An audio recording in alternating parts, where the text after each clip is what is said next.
बच्चों, क्या आपको भी फिजिक्स की नई क्वांटिटीज़ को याद रखना टफ लगता है, मुश्किल लगता है?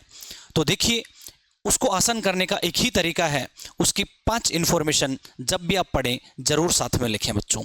उस क्वांटिटी की डेफिनेशन क्या है, उसका फॉर्मूला क्या है, उसकी यूनिट क्या होती है बच्चों, उसका डायमेंशन फॉर्मूला क्या है, और उसका टाइप क्या है, कि वो स्केलर है या वेक्टर है, और अगर वेक्टर है तो उसके डायरेक्शन भी हमें पता होनी चाहिए बच्चों। तो ये 5 इन्फॉर्मेशन जरूर आप जब भी कोई नई क्वांटिटी पढ़ें तो जरूर लिखें बच्चों, ठीक है। Definition, formula, unit, dimension and उसका टाइप क्या है बच्चों। जैसे एग्जाम्पल अपन देखते हैं यहाँ पर, बच्चों ये हमारे पास एक इलेक्ट्रिक डाइपोल है। इलेक्ट्रिक डाइपोल क्या होता है?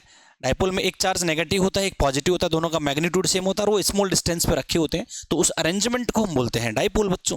अब देखिए, इसका डाइपोल मोमेंट जो होता है वो क्या होता है, इसके किसी भी एक चार्ज के मैग्नीट्यूड को अगर मैं दोनों के बीच की जो डिस्टेंस है उससे मल्टीप्लाई कर दूं तो वो आ जाता है उसका डाइपोल मोमेंट। तो उसकी डेफिनेशन क्या हो जाएगी? It is the product of magnitude of either charge and the distance between them.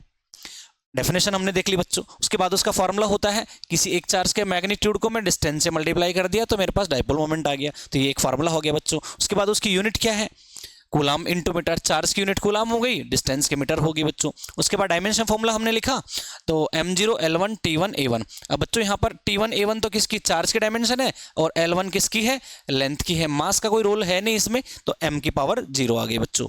उसके बाद हम देखते हैं कि जो डाइपोल मोमेंट है वो एक वेक्टर क्वांटिटी है, ठीक है। और वेक्टर अगर है तो बच्चों उसकी एक नेक्स्ट इन्फॉर्मेशन और पता होनी चाहिए, डायरेक्शन। तो बच्चों डाइपोल मोमेंट की जो डायरेक्शन होती है वो होती है नेगेटिव चार्ज से पॉजिटिव चार्ज की तरफ, ठीक है। तो ऐसे करके हम उस क्वांटिटी की सारी इन्फॉर्मेशन को हम याद रख लेते हैं। और बच्चों, ये जो पांचों इन्फॉर्मेशंस हैं वो उस क्वांटिटी के बायोडेटा हैं, इनके बिना उस क्वांटिटी की इन्फॉर्मेशन अधूरी रहती है। तो उम्मीद है ये वीडियो पसंद आया होगा। पसंद आया तो दोस्तों के साथ जरूर शेयर करें और वीडियो को लाइक करें।